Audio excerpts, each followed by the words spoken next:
pertama menjadi tersangka kasus dugaan pidana pemalsuan surat lahan di PT Bintan Properti Indo yang berada di Kelurahan Swelekop, Kecamatan Bintan Timur, Kabupaten Bintan. PJ Wali Kota Tanjung Pinang terancam pidana 8 tahun penjara. Polres Bintan telah menetapkan 3 orang tersangka kasus pemalsuan lahan milik PT Bintan Properti Indo seluas 2,6 hektar dikeluarkan di Swelekop, Bintan Timur, Kabupaten Bintan. Kasus ini ditetapkan setelah dilakukan gelar perkara di Polda Kepri serta memeriksa berbagai saksi dan meminta keterangan ahli.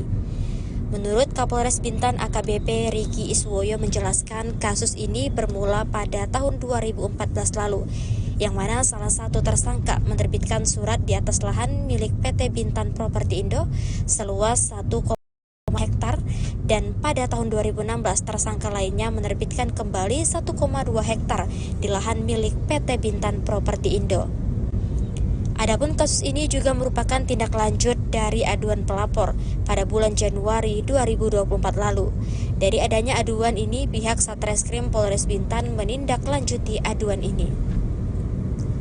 Ketiga tersangka yakni PJ Wali Kota Tanjung Pinang Hasan, mantan Lurah Swelekop Bintan Muhammad Ridwan, dan juru ukur Kelurahan Swelekop Budiman.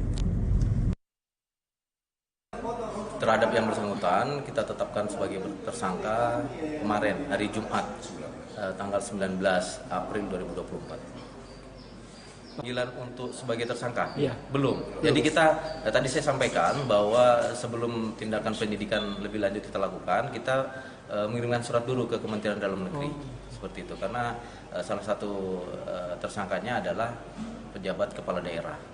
Memang karena permintaan pelapor di awal minta restoratif justice tapi ternyata tidak selesai.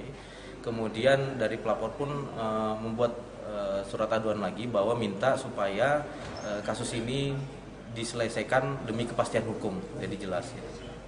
Kalau untuk pasalnya sendiri Pak, yang pemalsuan pasal berapa ya? Kita terapkan pasal 263 ayat 1 dan ayat 2, kemudian pasal 264 ayat 1. Ancamannya Pak? Ancamannya kalau pasal 264 ayat 1 itu 8 tahun, kemudian pasal 263 6 tahun. Untuk selanjutnya, pihak kepolisian akan menyurati Kemendagri untuk mengabarkan terkait status tersangka PJ Wali Kota Tanjung Pinang dan dilakukan pemeriksaan lebih lanjut terhadap para tersangka. Dari Bintan, Sumartono, TVRI Kepri melaporkan.